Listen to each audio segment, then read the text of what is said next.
తీసుకెళ్లి దేవునికి అర్పించాను. దేవుడు అతని అర్పణను గురించి సాక్ష్యం ఇచ్చినప్పుడు అతడు ఆ విశ్వాసం బట్టి నీతిమంతుడని సాక్ష్యము పొందాను. అతడు మృతునందునను ఆ విశ్వాసము ద్వారా మాట్లాడుతున్నాడు. ఈ వాక్యాలు మనకు ఆది కాండంలోనే మొదటిలోనే మనకు తెలుస్తున్న వాక్యాలు. అయితే కయ్యూను ఆదాము యొక్క కుమారుల్లో మొదటి వాడు కయ్యూను, రెండవ వాడు హేబేలు. ఈ మనం సండే స్కూల్ కాడి నుంచి ఈ పాటలు మనకు తెలిసే ఉంటాయి, కానీ దీంట్లో గొప్ప సత్యం ఉన్నది. ఎందుకంటే హేబేలు మొదటి వాడు కాదు, రెండవ వాడు. కయ్యూను మొదటి వాడు. కానీ అర్పణను తీసుకొచ్చినప్పుడు మొదటిగా ఎవరు తీసుకొచ్చి ఉన్నారంటే కయ్యూను తీసుకొచ్చి ఉన్నారు. కయ్యూను తీసుకొచ్చిన అర్పణ, కయ్యూను తీసుకొచ్చిన విధానం, కయ్యూను దేవునికి అర్పించిన ఆ బలి దేవునికి అంగీకారం కాలేదంట. అదేంటి? ప్రభు ప్రేమ నడవాలి, ప్రభు అర్పణ తీసుకొచ్చి నాకు బలి అన్నాడా, శ్రేష్టమైన తీసుకొచ్చి నా సన్నిధానంలో నా మందిరంలో పెట్టమన్నాడా? అవేమి కూడా చెప్పలేదు. వీళ్ళ కష్టార్జితంలో నుండి వీళ్ళకు పండించిన ఆ ధాన్యాన్ని తీసుకొచ్చి తనకున్నదంతా తీసుకొచ్చి ప్రభువు పెట్టాడు. అయితే ప్రభువు ఆ అర్పణను చూడలేదు, మొదటిగా అర్పించే ఆ వ్యక్తిని చూశాడు. ఎప్పుడైతే అర్పించే ఆ వ్యక్తిని చూచాడో ఆ వ్యక్తి యొక్క గుణగణాలని కూడా ప్రభువుకు తెలిసినాయి. ఎందుకంటే అతడు దేవునికి నిస్సాంతరమైన బలిగా తన దేహంలో తన సమస్తమైన ఏది కూడా అర్పించలేదు, కేవలం అర్పణ మాత్రమే అర్పిస్తున్నాడు. దేవునికి ఇష్టడుగా లేడు. అర్పణ మాత్రం తీసుకొచ్చి ప్రభువా ఈ అంతరం వ్యక్తి నువ్వు బ్లెస్ చేయి అంటాడు. ప్రభు అయితే మాత్రము అర్పణ త్యాగం చెప్పరా. ఆది కాండంలో ఆ మాట మనం చూద్దాం. ఆది కాండంలో ఆ మాట మనకు కనపడుతుంది. 4వ అధ్యాయం తెరిస్తే 4వ అధ్యాయం తీసుకున్న సారి 4వ అధ్యాయం మొదటి వచనంలో 4వ అధ్యాయం 2వ వచనం తరువాత ఆమె అతని తమ్ముడకు హేబేలును కనెను. హేబేలు గొర్రెల కాపరి, కయ్యూను భూమిని సేద్యపరచువాడు. కొంతకాలమైన తరువాత కయ్యూను పొలము పంటలో కొంత యెహోవాకు అర్పణగా తెచ్చెను. హేబేలు కూడా తన మందలో తొలిచూలులు పుట్టిన వాటిలో క్రొవ్విన వాటిని కొని తెచ్చెను. యెహోవా హేబేలును అతని అర్పణను లక్ష్యపెట్టెను. కయ్యూనును అతని అర్పణను ఆయన లక్ష్యపెట్టలేదు.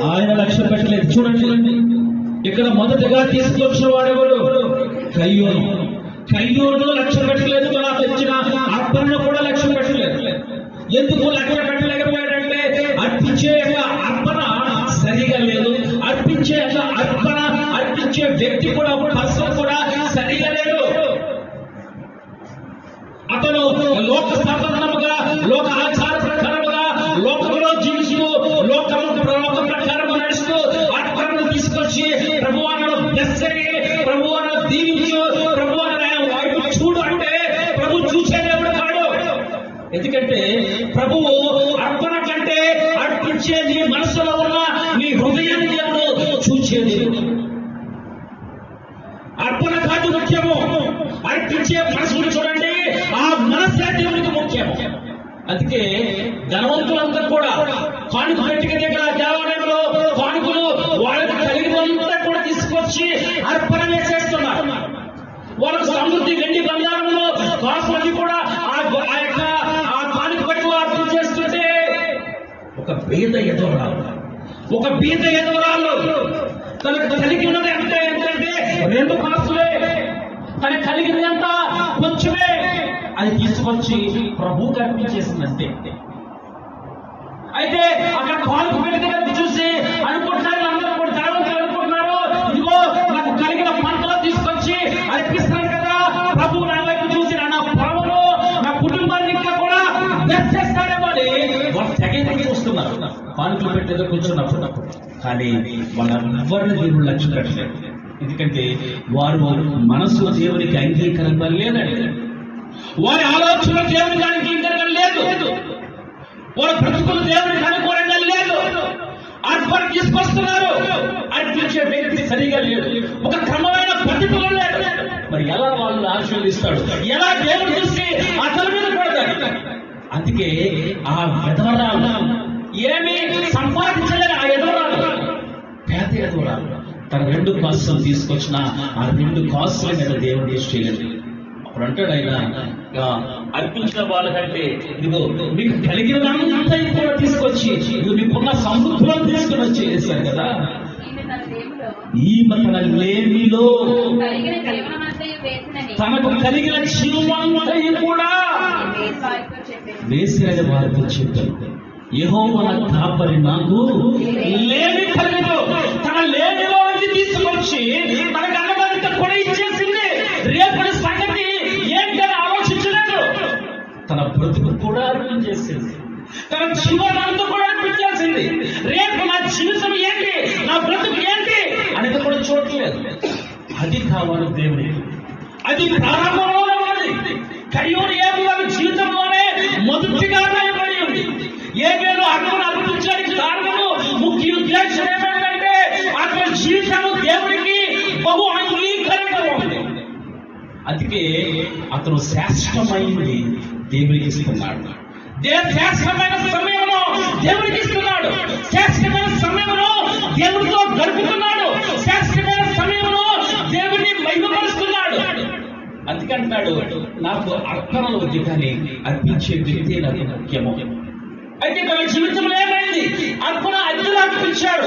అంటే ఒకరు చనిపోయాడు. ఎందుకు చనిపోయాడు? అర్పణ అర్పించడానికి చనిపోయాడా? లేదు, అర్పణను అంగీకరింపబడని వాడు వచ్చి అతను హత్య చేసి చంపేశాడు. అక్కడ అన్యాయం జరిగింది, అక్కడ తనకు నష్టం జరిగింది. కానీ అతను విశ్వాస వీరుల్లో చేర్చబడ్డాడు, విశ్వాస జాబితాల్లో చేర్చబడ్డాడు. అతను విశ్వాసపు వీరుడు. అతను రక్తము చూడండి, అతను పరిశుద్ధ రక్తము. ఆ రక్తం ఏం చేస్తుందంటే ముర్రపెట్టు భూమి నుంచి అంట, ఏదో అన్యాయం జరిగిపోయింది, ఎందుకు నా అన్నను చంపేశాడు అని మొరపెడుతుందంట. అది సాక్ష్యం ఇచ్చిందంట. అందుకే దేవుడు అంటున్నాడు, అర్పించే అర్పణ కాదు ముఖ్యము, అర్పించే నీవు నాకు ముఖ్యము. ఇవన్నీ కూడా డబ్బు సంపద ఏది కూడా నాకు అవసరం లేదు, కానీ నీకు నాకు కావలసింది నీ హృదయము, నాకు కావలసింది నీ హృదయం, నాకు కావలసింది నీ మనస్సు, నాకు కావలసింది నీకున్న తలంపులు. అందుకే దావీదు అంటాడు, ఇదిగో నా తలంపులు ఎంత ఇంపైన ఉన్నావో వాటిని మెత్తనంత గొప్పదా, ఇంత శ్వాసంగా మారుస్తున్నాయా, నీ ఆలోచన ఎంతో గొప్పయా అని దావీదు ప్రార్థన చేస్తున్నాడు. చూడండి, హేబేలు కయ్యూరు వారి జీవితాల్లో దేవుడు చేసిన కార్యము వాళ్ళ అర్పణకు ముఖ్యముగా పెట్టుకోలేదు. అర్పణను ఏమాత్రం లక్ష్య పెట్టలేదు, దేవుడు అర్పించే వ్యక్తిని లక్ష్య పెట్టాడు. అందుకే ఆ విశ్వాస వీరుల్లో చేర్చబడ్డాడు. ఎవరు? హేబేలు. దేవునికి స్తోత్రం, హల్లెలూయా. అందుకే అంటున్నాడు, కయ్యూరు కంటే 11వ వచనండి, హెబ్రీయుల రాసిన పత్రిక 11వ, విశ్వాసం బట్టి కాదు, విశ్వాసం బట్టి హేబేలు కయ్యూరు కంటే శ్రేష్టమైన పని దేవునికి అర్పించెను. దేవుడు అతను అర్పణ గురించి సాక్ష్యం ఇచ్చినప్పుడు అతడు విశ్వాసం బట్టి నీతిమంతుడని సాక్ష్యం పొందెను. చూడండి, అతను నీతిమంతుడుగా సాక్ష్యం పొందాడు. దేవుడు కూడా విశ్వాసంతో వాడు. విశ్వాసం అనేది వీక్షింపబడేక నిజ స్వరూపము. అది ఎక్కడ ఉన్నది? అదృశ్యమైన నమ్ముటకు రుజువైన. చూడండి, మనకులో ఉంటది విశ్వాసం అన్నది నిరీక్షింపబడే నిజ స్వరూపము, అదృశ్యమైనవన్నీ ఒకటకు రుజువైనది. అంటే విశ్వాసం అంటే మనము ఊహించుతామంట, అంటే ఇది జరుగుతుందా లేదా, ఇది జరుగుతుందా లేదా, జరగదు, నాకు ఆరోగ్యం బాగుంటుందా లేదా, బాగోదని నీకు నువ్వు నేర్చుకుంటావు. డాక్టర్ దగ్గరికి వెళ్ళకుంటే నా రోగం అంతా కూడా ఎక్కువైపోతుంది అనుకుంటాను. ఈ రోగము దేవుడు తగ్గించగలడు. ఇదిగో ఈ శాపము దేవుడు మార్చగలడు. నీ కుటుంబంలో దుఃఖము దేవుడు తీయగలడనే ఆ నిరీక్షణ నీకు లేకుండా నువ్వు డాక్టర్ దగ్గరికి వెళ్ళినా, ఎంబీబీఎస్, ఎంఎస్ఎస్ ఎవరి దగ్గరికి వెళ్ళినా ఈ రోగము, ఏ రోగము హృదయంలో ఉన్న రోగము మాపువాడు ఎవడు లేడు. ఆ హృదయంలో ఉన్న రోగమును మాపువాడు సజీవుడైన యేసుక్రీస్తు ప్రభువు వారు మాత్రమే. దేవునికి స్తోత్రం, హల్లెలూయా. ఎందుకంటే ఆయన శరీరానికి కాదు కానీ నీ ఆత్మకు కూడా దేవుడై ఉన్నాడు. దేవునికి స్తోత్రం, హల్లెలూయా. ఈ రోజున మానసికమైన బాధలు, మానసికమైన రోగాలు, అన్ని రోగాలకి మందులు కానీ మానసికమైన రోగానికి మందు లేదు. అన్ని రోగాలకి మందు దొరుకుతుంది. అన్ని రోగాలకి మన మెడికల్ షాప్ దగ్గరికి వెళ్ళి అది ఇవ్వండి ఇవ్వండి ఏదో టెస్ట్ చేసుకుంటాం, ఆయన పీరు పొందకపోతే కానీ హృదయంలో ఉన్న వేదనను పోగొట్టడానికి ఎలాగా ఏమంది చేస్తాం? వాక్యమనే మందులు వేయాలి. వాక్యమనే మందులు వేయాలి. నీ వేదనను అది అంటున్నాడు, నీ కన్నీటిని ఉన్న కన్నీటిని నీ బాష్పీకులను నేను తుడిచేస్తాను. అంతటి మాట అనేవారు ఎవరున్నారు? మనం కట్టుకున్న వారు ఉన్నారా? మనం ప్రేమించిన వారు ఉన్నారా? మన రక్త సంబంధులు ఉన్నారా? ఎవరు మన కన్నీటిని తుడిచగలవారు? ఎవరు కూడా మన కన్నీటిని తుడిచేవారు లేరు. వాదారిస్తారేమో, బుజ్జగిస్తారేమో, అప్రిషియేట్ చేస్తారేమో, కానీ విడిచిపెట్టేవారే. కానీ నా ప్రభు అంటున్నాడు కదా, నువ్వు విశ్వాసం అన్నది నిరీక్షించ వాటి యొక్క నిజ స్వరూపము. నువ్వు ఎప్పుడైతే విశ్వాసం నా మీద వచ్చి నిజముగా ఇది జరుగును అని నమ్ముతావు, నీకు అప్పుడే విశ్వాసం వేరులో నీలో నేను నాటింపబడి చేస్తాను. ఆ విశ్వాసం బట్టే కయ్యూను శాస్త్రమైన బలి అర్పించలేకపోయాడు. ఆ విశ్వాసం బట్టే హేబేలు శాస్త్రమైన బలిని అర్పించేస్తాడు. ఇద్దరు కూడా బలి ఏమి ఇచ్చారయ్యా? బలి అంటే దేవునికి అంగీకరణ బలి ఇవ్వలేకపోయాడు. హేబేలు అర్పణ దేవుని అంగీకరించడానికి తన హృదయము, అందుకే అతను చనిపోయినా సరే మాట్లాడుతున్నాడు. అతను మృతి రోజున సరే మాట్లాడడానికి శక్తి గలవాడు. నేను ప్రకటిస్తున్నాను ఆ దేవుడు, ఎందుకంటే అతను రక్తము కూడా మాట్లాడుతున్నాడు. రెండో వ్యక్తి చూడండి, విశ్వాసం బట్టి హానోకు మరణము చూడకున్నట్లు కొనుకోబడను. అతను కొనుకోబడకు దేవుడికి ఇష్టడై ఉండని సాక్ష్యం పొందెను. కాగా దేవుడు కొనుక్కోయిన కనుక అతను కనబడలేదు. అయితే ఈ వాక్యం మీద అనేకమైన కామెంట్లు పెడతారు ఇదే సెంటెన్స్ మీద. ఎందుకంటే మరణము చూడకుండా వెళ్ళిపోయిన వాళ్ళు ఎవరున్నారంటే హానోకు అంటారు. ఇంకొకరు ఎవరు చెప్పాలి కదా, ఎవరు? ఏలియా. ఇక్కడ రూపాంతరం కొండ దగ్గర యేసుక్రీస్తు ప్రభువు వారు రూపాంతరం పొందుతున్నప్పుడు ఎవరెవరు కనపడ్డారు చెప్పాలి మీరు? మోషే, ఏలియా కనపడ్డారు. మోషే ఎందుకంటే ధర్మశాస్త్రంతో సాదృశ్యమైన వాడు. ఏలియా ఎవరికన్నారంటే ప్రవచనాలు నెరవేర్పు కొరకు. వీళ్ళు మాట్లాడుతూ తన శిష్యులు, యేసుక్రీస్తు ఆ యొక్క శిష్యులు, ఆ ముగ్గురు శిష్యులు చూచిన్నారు. అక్కడ అంటున్నారు, ప్రభా నీకొక పర్ణశాల, ఇదిగో ఏలియాకు ఒక పర్ణశాల, ఇదిగో ఏలియాకు ఒక పర్ణశాల, నీకొక పర్ణశాల, మోషేకు ఒక పర్ణశాల కట్టేస్తాం, గుడారాలు వేస్తాం అని అంటున్నారు. కానీ ఆకాశం నుండి ఏ విధంగా వచ్చారో, ఎవరితో మాట్లాడుతున్నారు, విలువైన దేవుని వాళ్ళు లక్ష్య పెట్టలేదు. ఏలియా చూసి మోషేను చూసి సంబరపడిపోతున్నారు. అయ్యో ఏలియా వచ్చేసాడు, మోషే వచ్చేసాడు, ఇదిగో మరణం చూడకుండా వెళ్ళిపోయారు కదా, ఇదిగో మోషే అయితే ధర్మశాస్త్రాన్ని ఇచ్చిన వాడు మోషే మనకు కనపడుతున్నాడు అని సంబరపడిపోయారు. కానీ అక్కడ ఉన్న విలువైన దేవుడిని లక్ష్య పెట్టలేదు. ఏ కట్టేస్తున్నారు. వాళ్ళ విశ్వాసము ఆ విధంగా ఉన్నారు. కానీ హానోకు విషయంలో ఎంతమంది ఉన్నారు? హానోకులు 5 హానోకులు ఉన్నారు. 5 హానోకులు బైబిల్లో ఉన్నారు.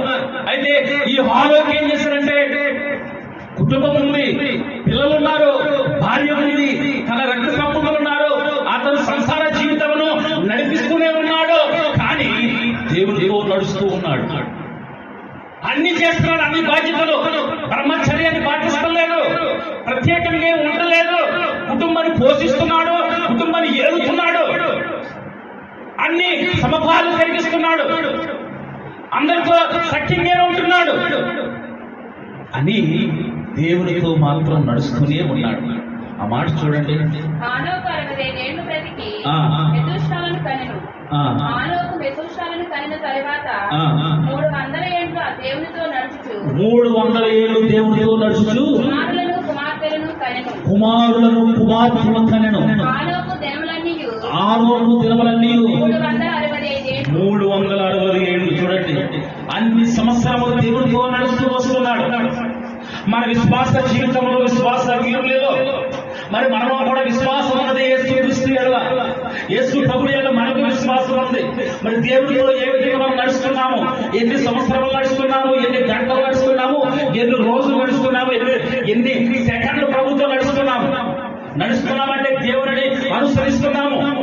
అంటే కొన్ని రోజులు మోటివేషన్ స్పీచ్ విని, కొన్ని రోజులు ఉపద్రవంతో, కొన్ని రోజులు కొన్ని గంటలు నేను ఈ విధంగా దేవుడితో ఉండాలని ఒకడు తీర్మానం వచ్చి నడుస్తూ ఉంటాం.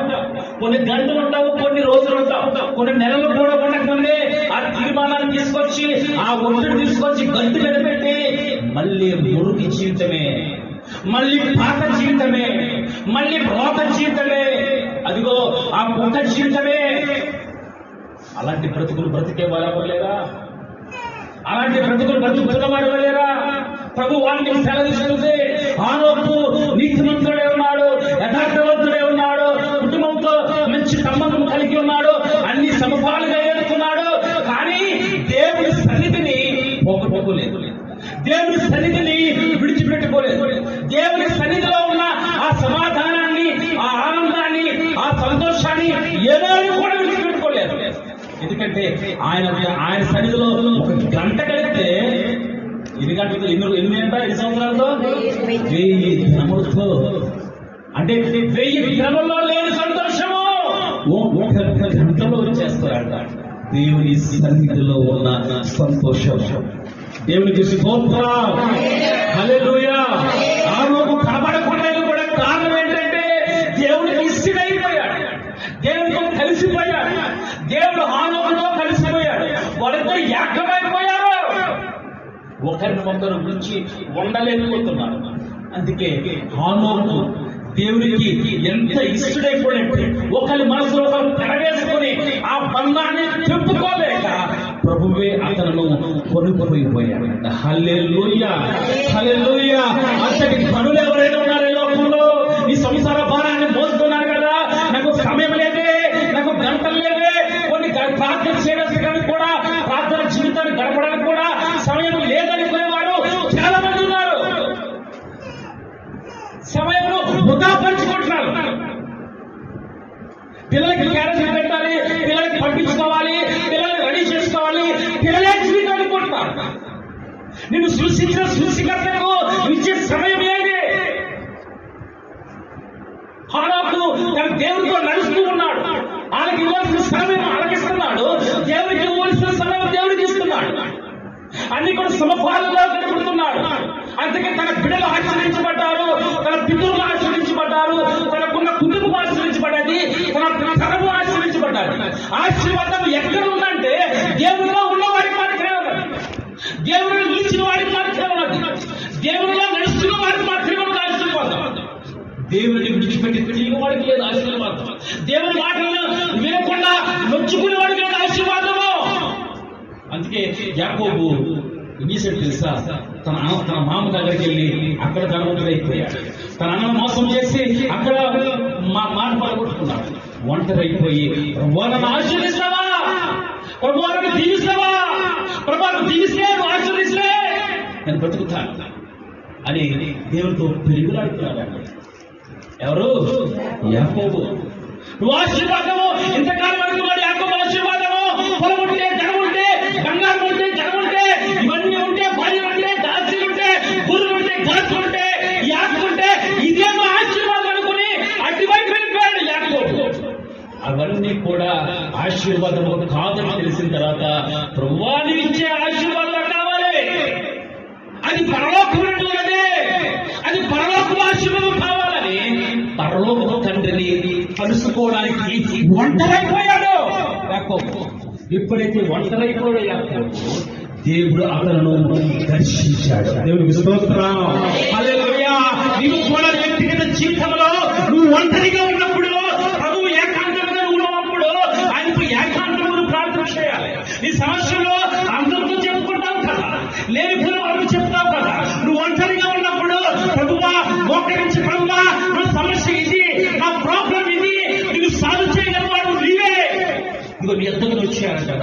నా ప్రాబ్లం సాల్వ్ చేయని చెప్తే ప్రభు నీ ప్రాబ్లం తీయలేదా? ఐదు అసాధ్యమైనది ఏమేమి ఉందా? నాకు సమస్తము సాధ్యమని ఈ భూమిని శాశ్వత దేవుడు నేను ప్రకటిస్తున్నాను. యేసు ఆయన నీకు చాలిన దేవుడు. నీ ప్రశ్నలు అని జవాబు ఇవ్వగలవాడు. నీ ప్రశ్నలు అనేక మంది వారితో చెప్తుంటారు, చిలక ప్రశ్నలు అనుకో. అనేక మంది ఇది జరుగుతుందా, అవుతుందా, లేదా, పోతుందా, సత్తానా అని అనేక మంది అడిగేవారు ఉన్నారు ఫోన్ చేసి. ఇది జరుగుతుందా లేదా, జరుగుతుందా లేదా, అవుతుందా లేదా, అలాంటి వారు చాలా మంది ఫోన్ చేసి ఇస్తూ ఉంటారు. ఒకే జీవితాన్ని ఏ రోజు అంగీకరించారు. దేవుడి వారికి అవసరం లేదు, దేవుడి మాటలు వారికి అవసరం లేదు. వారు అనుకుంటారు ఈ లోక సుఖమే ఆశీర్వాదం అనుకుంటారు, ఈ లోక జీవితమే వారు ఆశీర్వాదం అనుకుంటారు. కానీ ఆశీర్వాదం కాదు, అవేమి కూడా భూమి మీద ఉండవు. నీకు కావలసిన నిరీక్షణ ఏంటంటే పరలోకపు తండ్రి నువ్వు కలుసుకోవాలి, పరలోకపు తండ్రితో ఏకాంతమై నువ్వు ప్రార్థించాలి. అందుకంటే ప్రార్థన కూడా ఏమైనా చేయమని తెలుసా? ప్రభు నీ గురువానికి వెళ్ళి, నీ గంధువునికి వెళ్ళి ఏకాంతంగా ఉండి నాతో నువ్వు మాట్లాడావు. నేను నీకు కలుసుకుంటాను, నేను నీతో మాట్లాడతాను, నేను నీతో సంభాషిస్తాను. అలా సంభాషిస్తూ ఉండేవాడు హానోకు. ఏకాంతం ఉండేది ఎక్కడ? నా ఏకాంతంగా ప్రభుత్వం ఎప్పుడు మాట్లాడుకోవాలి, నేను ఇప్పుడు ప్రభుత్వం ఏకాంతం గడపాలి, ఆయన సన్నిధిని ఏమైనా ఉండాలి, నా కుటుంబాన్ని ఏమిటిగా పోషించుకోవాలి, నా భార్య పిల్లలను కుమార్తెలను నా మనవాళ్ళు ఎట్లా వారి జీవితాల్లో ఒక పునాది వెయ్యాలనే ఆలోచన దేవుడితో దిగులు పెట్టేవాడు, దేవుడి దగ్గర చెప్పేవాడు. వారి జీవితాలు ఆశీర్వదించబడిన జీవితాలు, వారి జీవితాలు దీవించబడిన జీవితాలు మార్చబడ్డాయి. ఎందుకో ఒక్కడి వల్ల. ఏ ఒక్కడు తన కుటుంబం అంతా కూడా మార్చబడి అతను అంశం దేవుడు అనుకున్నాడు. ఇతను భూమి మీద విడిచిపెట్టడానికి వీల్లేదు, ఇతను భూమి మీద విడవలేదు, ఇతను నాతో పెరగట్టుకున్నాడు కనుక ఇతను తీసుకెళ్ళిపోతాను, ఇతను నాతో ఉంటాడు, ఇతను నాకు బహు ఇష్టడు, నాకు నా హృదయాంతరంగా ఇతను నాకు నడుపుతున్నవాడు కనుక ఇతను భూమి మీద విడిచిపెట్టాలి నాకు ఇష్టం లేదని అతను కొనిపోయిపోయాడండి. అతను కొనిపోయిపోయిన తర్వాత అతని తరతరములు ఆశీర్వదించబడ్డాయి. అతను కూడా నీతిమంతుల జీవితాల్లో, అంటే జయించిన వారి జీవితాల్లో, జయించిన వారి విశ్వాస వీరుల్లో హానోకు కూడా చేర్చబడ్డాడు. ఇతను రెండవ వ్యక్తి. దేవునికి స్తోత్రం, హల్లెలూయా. మరి మూడవ వ్యక్తి విశ్వాసమును బట్టి నోవాహు ఆది వరకు చూడని సంగతులను గూర్చి దేవుని చేత హెచ్చరింపబడి భయభక్తులు గలవాడై తన ఇంటి వారి రక్షణ కొరకు ఒక ఓడను సిద్ధము చేసెను. అందువలన అతడు లోకము మీద నేరస్థాపన చేసి విశ్వాసమును బట్టి కలుగు నీతికి వారసుడాయను. ఇక్కడ మూడో వ్యక్తి, మొదట మన కయ్యూరు వేలు, రెండో వ్యక్తి హానోకు, మూడో వ్యక్తి నోవాహు. నోవాహు గురించి మనం తెలిసే ఉంటాం. ఏ బాధ్యత మనం ఇక్కడ తింటా ఉంటాం. నోవాహుకి ఎంతమంది కుమారులు? ముగ్గురు కుమారులు. అయితే నోవాహు జీవితము ఏ విధంగా ఉందంటే నీతిమంతుడు ఉన్నాడు. చూడండి ఒకసారి అతని గురించి ఒకసారి ఆ మాట చదువుతాను. అది కారణం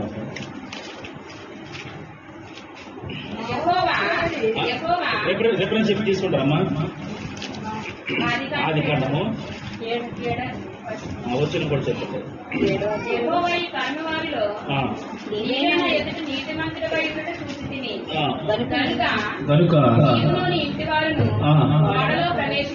వారిలో ప్రవేశించి చూడండి చదువుతాను. యెహోవా ఈ తరము వారిలో నీవే నా ఎదుట నీతిమంతుడై ఉండడం చూచితిని గనుక నీవును నీ ఇంటి వారును వాడలో ప్రవేశించింది. చూడండి ఈ వాక్యం ఏంటంటే నోవాహు ఒక్కరి మాత్రమే కాదు, నోవాహు ఒక్కరు మాత్రమే కాదు, తన రక్షణ అవతలతో మాత్రమే పరిమితమై లేదు. తనతో పాటు తన భార్య, తనతో పాటు తన కుటుంబం, అతను రక్షించబడ్డాడు. అతనితో పాటు తన కుటుంబం కూడా రక్షించబడ్డారు. అయితే ఈ ఆత్మీయ విషయం ఏంటంటే ఈ వాడ సిద్ధపరచబడిన ముందు భూమి మీద ఏమైందంటే భయంకరమైన పాపంతో, భయంకరమైన శాస్త్రంతో, భయంకర విగ్రహారాధన, భయంకర పాపంతో ఈ లోకమంతా దేవునికి వ్యతిరేకంగా మారిపోయింది. ఎందుకు భూమి మీద మనుషులు చేశారా, ఎందుకు భూమి మీద మనుషులు సృష్టించేందుకు దేవుడి సంతాపన కూడా పూర్వకంగా రాయబడింది. ఎందుకు వీళ్ళు కలే చేసిన బాధపడుతున్నాను, వీళ్ళు భయంకరమైన వ్యసనం చేత భయంకర పనులు చేస్తారు, నాకు వ్యతిరేకంగా మారిపోతున్నాడు. నేను భూమి మీద కూర్చోలేదు, వాళ్ళందరూ కూడా స్మాష్ చేస్తాను, వాళ్ళందరూ కూడా నేను వాళ్ళ చేత విసుగున్నాను, వాళ్ళకి అవకాశం ఇచ్చాను, కానీ వాళ్ళకి మార్పు లేదు. ఇదిగో నీతిమంతులుగా ఉన్న నోవాహు దగ్గరికి వాక్కు వచ్చింది. నీతిమంతుడుగా యథార్థవంతుడుగా ఉన్న నోవాహు దగ్గరికి దేవుడు వాక్యం వచ్చింది.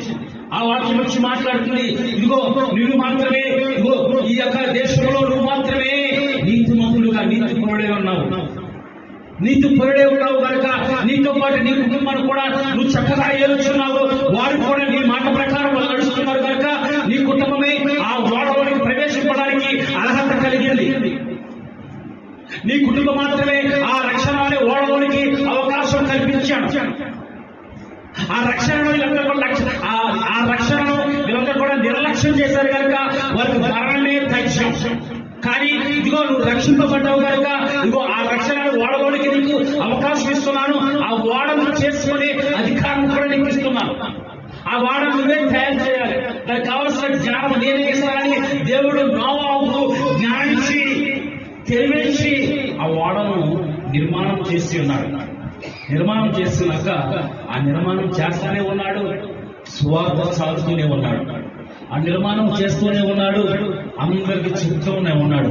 తాగుబోతు దగ్గరికి వెళ్ళి చెప్పాడు, మరి తాగండి రా, ఇదిగో తాగుడు వల్ల ఇదిగో మీ భయంకరమైన బ్రతుకులైపోతున్నాయి, ఇద్దరు తాగుబోతులు పరలోక రాజ్యానికి వెళ్ళరు, తాగుబోతులు భయంకరమైన వ్యసనంలో ఉండి ఏది రకరకాల పాపములు పడిపోతారు, దేవునికి వ్యతిరేకంగా ఉంటారని వాళ్ళతోటి ఇనేకమైన పాపములు చదువుకోలేక ప్రతి ఒక్కరి దగ్గరికి వెళ్ళి నోవాహు సువార్తను చాటాడు, వాళ్ళు బ్రతిమాలాడు, వాళ్ళని వేడుకున్నాడు. ఏ ఒక్కరు కూడా పోరాడు అని చేదరించుకున్నారు. కానీ అతను చేదరించుకున్నా ఏమనుకున్నా సరే తన సువార్త పని మాత్రము అతను ఆపలేదు. ప్రతి గ్రామంలో తిరిగి సువార్తను చాటి ఎవరైనా సరే ఒక్కరైనా సరే ఆ రక్షణ పడతారా, వారు మారు మనసు పొందుతారా, ఆ రక్షణ వాడులోకి వెళ్తారని చూచాడు. కానీ చివరి వరకు కూడా ఆ వాడ యొక్క తలుపులు తెలిసే ఉన్నాయి. అప్పుడైనా ప్రభు ముయ్యమనేంత వరకు తెరిచే ఉన్నాడండి నోవాహు తన వాడను. కానీ ప్రభు ముయ్యమన్నాడు, ఎవరు కూడా వచ్చే అవకాశం లేదు, ఎరలు మరణమే తథ్యం, ఎవరు కూడా రావడానికి అర్హత లేదు, అర్హత కలిగిన కుటుంబం నీ కుటుంబమే ఆ వాడలోకి ప్రవేశించాలని దేవుడు నోవాహును ఆ వాడలోకి నడిపించున్నాడు. ఆ నోవలోకి నడిపించిన తర్వాత అతని కుటుంబమే ఆ సేఫ్ లో ఉన్నది, అతని కుటుంబమే ఆ రక్షణ బాడలో ఉన్నది. ఎవరు ఇది నోవాహు అంటే నోవాహు ఒక్కడే తన కుటుంబాన్ని రక్షించుకున్నాడు, తన భార్యను కూడా రక్షించుకున్నాడు. అతని నీతిమంతుల జాబితాల్లో చేర్చబడ్డాడు. అయితే ఇతర నీతిమంతుల జాబితాలో ప్రజలంతా కూడా ప్రచారం చేసి సువార్త చాటి ఇంటికి వచ్చిందని చేరవేసుకుంటలేదు, వాళ్ళకు కూడా సువార్త చెప్తున్నారు. తన బిడ్డలను కూడా మోకరింపజేస్తున్నాడు, తన భార్య కూడా బోధిస్తున్నాడు. ఇదిగో ఈ దేశమంతా కూడా భయంకరమైన దేశము, దేవుని ఎదుట పాలైపోతుంది కనుక మీరు మానవశం పొందాలి, ఇదిగో నీతి నిమిత్తం బ్రతకాలి, ఇదిగో ఈ భయంకరమైన జీవితాలు విడిచిపెట్టాలి, ఆ లోకం వైపు మనం ఉండకూడదు, దేవుడు మనం ఉండాలని బయట ప్రచారం చేస్తున్నాడు. ఇంట్లో కూడా సువార్త చెప్తున్నాడు, బయటకు వస్తున్నాడు, ఇంట్లో కూడా వాళ్ళందరూ కూడా క్రమపరుస్తున్నాడు. అందుకే దేవుడు అన్నాడు నీతిమంతుడు అన్నాడు, యథార్థమంతుడు అన్నాడు. ఆ దేవుడి చేత నీతిమంతుడు యథార్థమంతుడని బిరుదును కూడా పొంది ఉన్నాడు నోవాహు. అతను కూడా ఆ రక్షణని ఓడలోనికి వెళ్ళాడు, అతను కూడా నీతిమంతుల జాబితాల్లో చేరాడు. నాలుగో వ్యక్తి అబ్రహాము పిలువబడినప్పుడు విశ్వాసం బట్టి ఆ పిలుపునకు లోబడి స్వాస్యముగా పొందనైన ప్రదేశంలోకి బయలువెళ్ళెను. మరియు ఎక్కడికి వెళ్ళవలెను అది ఎరుగక బయలువెళ్ళెను. విశ్వాసమును బట్టి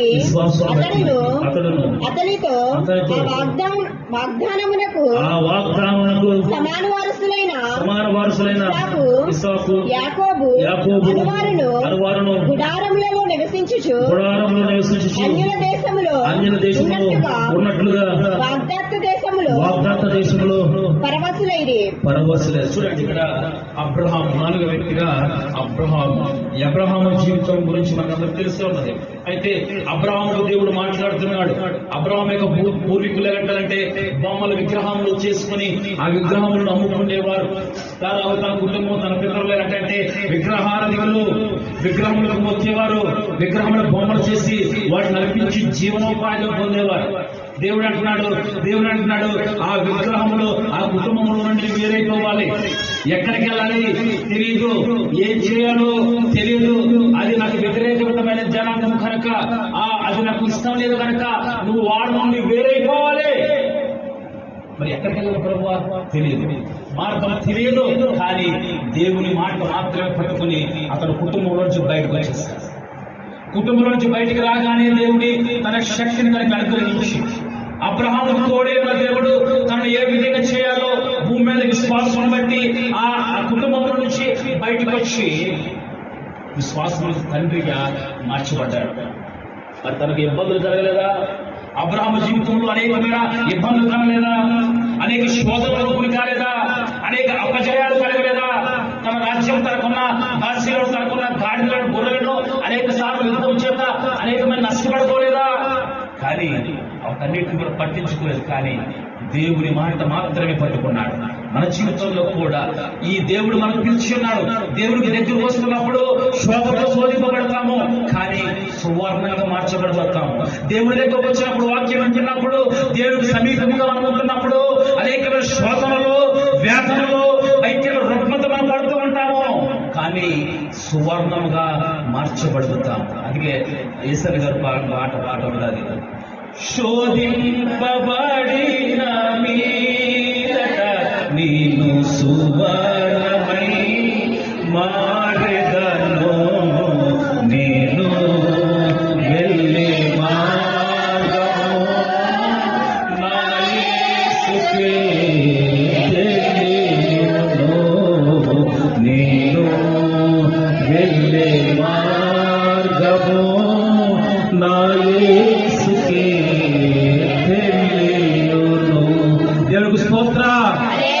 అనుకున్నాను నేను వెళ్ళే మార్గము, అబ్రహాము అనుకుంటాడు అది నా యెహోవాకే తెలుసును, ఎక్కడికి వెళ్ళమంటే అక్కడికి వెళ్ళిపోతాడు, నా ప్రభువుని మాత్రమే పట్టుకుని వెళ్ళిపోతాడు అని ఆయన మాట మాత్రం పట్టుకొని, మాట ఇచ్చిన వాడు నమ్మదగిన వాడు కనుక ఆయన మాట మాత్రమే పట్టుకొని అతను ఒంటరైపోయాడు. కానీ దేవుడు అతను తోడై ఉన్నాడు. దేవునికి స్తోత్రం. హల్లెలూయా. దేవుడు అబ్రహాము ద్వారా మాట్లాడిన దేవుడు ఈ రోజు నీతో కూడా మాట్లాడుతున్నాడు. నువ్వు ఒంటరిగా ఉండొచ్చు, కానీ ఆ దేవుడు నీతో ఉన్నానని అన్నాడు. నువ్వు ఏకాకిగా ఉండొచ్చు, నా ప్రభువు నీతోనే నీకున్నానని అన్నాడు. నేనుండగా ఈ లోకంలో నీకేది, నేనుండగా ఈ లోకంలో నీకేది అక్కర్లేదు, నేను నీకున్నాను అన్న ప్రభు మాట్లాడుతున్నాడు. అబ్రహాము జీవించబడడానికి, ఆశీర్వదించబడడానికి, అబ్రహాము ఆ నీతిమంతుల జాబితాలో చేర్చడానికి కారణం ఏంటంటే ఏరియా తెలియదు, ప్లేస్ తెలియదు, ఎక్కడికి వెళ్ళడం తెలియదు, దేవుని మాట మాత్రం పట్టుకొని బయటకు వచ్చేసాడు. దాని ద్వారా దేవుడు తనకి విశ్వాసం చూసి విశ్వాసములకు తండ్రిగా మార్చబడ్డాడు. దేవునికి స్తోత్రం. హల్లెలూయా. ఈ రోజున మనుషులకి విశ్వాసం చూస్తుంటే విశ్వాసంలో ఏం కావాలంటే విశ్వాసం కావాలి, కానీ విశ్వాసంలో ఏమవుతుందో తెలుసా? అవిశ్వాసం ఉంటుంది. విశ్వాసంలో విశ్వాసం ఉండలేదు, విశ్వాసం చెప్పుకుంటున్నారు కానీ వాళ్ళు విశ్వాసం ఉండట్లేదు. విశ్వాసం అనేది ఎలా ఉంటుందంటే లేని దాన్ని నమ్మాలి. ఏం నమ్మాలి? కనపడని దేవుడిని నమ్మాలి, కనపడని దేవుడిని నువ్వు నమ్మాలి, ఆయన ఆరాధించాలి. అది విశ్వాసం. కానీ నీకేం చేయాలంటే అన్ని కూడా ఇన్స్టెంట్ గా నీకు కనపడిపోవాలి, ఇన్స్టెంట్ గా జరిగిపోవాలి. వాళ్ళకి ఏదో జరిగిందంటే ఎంతగా మనకు కూడా జరిగిపోవాలి. వాళ్ళకి ఏదో వచ్చిందంటే మనకు కూడా వచ్చేయాలి. ఇన్స్టెంట్ గా మన జరిగిపోవడం చూస్తాం. కానీ దేవుడికి విశ్వాసం ఉంటే మనకు దేవుడికి మనం ఇష్టలు అవుతాం. విశ్వాసం లేకపోతే దేవుడికి మనం ఇష్టలు కాలేము. ఈ 4-5 మాటలు వ్యక్తులు మిమ్మల్ని జ్ఞాపకం చేశారు. ఈ రోజున విశ్వాసం అనబడుతున్న మనలో విశ్వాసపు ఏర్లు మనకు ఉన్నాయా? ఏదైనా చేదైనా వేరేదో మనం వచ్చి మనల్ని కలవరపడేటప్పుడు విశ్వాసం లేకుండా ఈ రోజున విశ్వాసంలో విశ్వాసం అంటలేదు, కానీ ఆ విశ్వాసం ఉంటుంది. ప్రభువా నాకు సహాయం చేయి, నాకు విశ్వాసం దయచేయి అని ప్రార్థిస్తావా? విశ్వాస వీరుల్లో చేర్చబడిన వారిలో నువ్వు కూడా చేర్చబడాలంటే, విశ్వాస వీరుల కుటుంబాలు ఆశీర్వదించబడ్డాయి, విశ్వాస వీరుల కుటుంబాలు దీవించబడ్డాయి, వారు తరతరములు దీవించబడ్డాయి. దేనిని బట్టి? ఒక వ్యక్తిని బట్టి, తన భర్తను బట్టో తన భార్యను బట్టో దీవించబడ్డాయి. మరి నీవు కూడా నీవు బట్టో, నీ భర్తను బట్టో, నీ పిల్లల బట్టో, దేనిలో దాన్ని బట్టి నువ్వు దీవించబడ్డాలంటే నువ్వు కూడా విశ్వాసము కలిగి ఉండాలి. ఆ విశ్వాసం ఎవరిస్తారయ్యా? నా ప్రభువే నీకు ఇస్తాడు. ఎలాంటి విశ్వాసం అంటే స్థిరమైన విశ్వాసం, చర విశ్వాసం కాదు, చంచల విశ్వాసం కాదు, స్థిరమైన విశ్వాసం. అది నా ప్రభు ఇస్తాడు. విశ్వాస వీరులు కలిగిన విశ్వాసము స్థిరమైన విశ్వాసము, అది దేవుడు వారికి అనుగ్రహించాడు. మరి నీకు కూడా నా ప్రభువు అనుగ్రహించాలని ఆశపడుతుండగా, ఇదిగో ప్రభువా నాకు కూడా ఆ స్థిర విశ్వాసము, ఆ విశ్వాస జాబితాలో చేరిన వారిలో కలిగిన గుణగణాలు కూడా నాలో కూడా కావాలి ప్రభు అని వ్యక్తిగతంగా నువ్వు నా ప్రభువుని కలుసుకుని ప్రార్థిస్తే ఆ విశ్వాసం దేవుడు నీకు, నీ గుండెల్లో, నీ కుటుంబంలో నా దేవుడు పూరిపించగలడానికి సమర్థంగా ఉన్నాడు. ఆయనే నా ప్రభు అయిన యేసుక్రీస్తు ప్రభువారు నీతో మాట్లాడుతున్న దేవుడు కనుక ఇదిగో ఈ సమాధానము అసాధారణము, ఇది అనేక రకమైన సమస్యలతో ఉండొచ్చు, కానీ నా ప్రభు అంటాడు కదా, ఇదిగో నీ ప్రయాసం అంతా కూడా ఇదిగో సమస్త జనులారా నా యొక్క రండి, నేను మీకు విశ్రాంతి ఇస్తాను. నా ప్రభు ఇచ్చే విశ్రాంతి మనశ్శాంతిగా ఉంటుంది. లోకం ఇచ్చే విశ్రాంతి కాదు, నా దేవుని ఇచ్చే విశ్రాంతి మన జీవితానికి ప్రశాంతంగా ఉంటుంది. కనుక అతి విశ్రాంతిని, అతి నెమ్మది మనం పొందాలి. దేవుళ్ళు మనం విశ్వాసం కలిగి ఉండాలి. కయ్యూను హేబేలు గురించి తెలుసుకున్నాము, హానోకు గురించి తెలుసుకున్నాము, నోవాహు గురించి తెలుసుకున్నాము, చివరిగా అబ్రహాము గురించి కూడా తెలుసుకున్నాము. ఇదంతా కూడా విశ్వాసంలో నిలిచిన వారు, విశ్వాస విషయంలో ఓడిపోయే వారు మాత్రం కాదు, గెలిచిన వీరులే. ఆ వీరుల్లో కూడా నువ్వు కూడా ఉండాలంటే, ఆ వీరుల్లో కూడా నువ్వు కూడా ఉండాలంటే దేవుని గట్టిగా నమ్మాలి, గట్టిగా పట్టుకోవాలి. ఆయన గట్టిగా పట్టుకుంటే నువ్వు ఆయనతో నువ్వు నమ్మకముగా జీవించగలవు. గట్టిగా పట్టుకుంటే ఏం చేస్తావు? పడిపోతావు, జారిపోతావు. లేదు ప్రభువా నేను విశ్వాసంలో గట్టిగా బలముగా ఉంటాను, ఒక పునాదిలాగానే ఉంటాను, నేను నా జీవితాన్ని మార్చుకుంటాను ప్రభు అని వ్యక్తిగతంగా నువ్వు ప్రభువుని అడిగితే ఆ ప్రభు సమీపంగా ఉన్నాడు కనుక ఇదిగో నీకు అధిక విశ్వాసాన్ని నేను నీకు అనుగ్రహిస్తున్నాను, స్థిర విశ్వాసాన్ని నీకు నేను ఇస్తున్నానని నా ప్రభు నీతో మాట్లాడుతున్నాడు. మోకరించినట్లయితే ప్రార్థనలోకి వెళ్తాం. హల్లెలూయా, స్తోత్రం. ప్రభువా నాకు స్థిరమైన విశ్వాసాన్ని, బలమైన విశ్వాసాన్ని, నీ విశ్వాసాన్ని, నీ సేవకుల యొక్క విశ్వాసాన్ని నాకు దయచేయి ప్రభువా. యేసయ్యా నువ్వు లేకపోతే నైనా నేను క్షరమైన వైద్యనయ్యా, నాకు నీ విశ్వాసం కాదు తండ్రి, నా విశ్వాసంలో నడిపించండి అని ప్రతి ఒక్కరు కూడా ఇదిగో ఇంతవరకు నీవు మాట్లాడినావు. కొన్ని క్షణాల్లో ఇక్కడి నుంచి మనం వెళ్ళిపోతాము. మళ్ళీ వచ్చే నెలంతవరకు మనము కలుసుకోవాలి ప్రార్థనలో. కానీ ఈ ఒక్కసారైనా సరే ఇదిగో నా ప్రభువుని నువ్వు ప్రభువా నాకు స్థిరమైన విశ్వాసాన్ని నాకు దయచేయాలంటే నా ప్రభు నేనైతే పోవచ్చు, కానీ నా ప్రభు మాత్రం నీ మాట వింటాడా? ఎందుకంటే నేను ప్రేమిస్తున్న దేవుడు నా దేవుడు, నిన్ను ఆదుకునే దేవుడు నా దేవుడు, ఆదరణకర్తగా నీతో ఉన్నాడు, నిన్ను అనాదిగా విడిచిపెట్టడు, ఇదిగో నీతో ఉన్నాడు నా దేవుడు.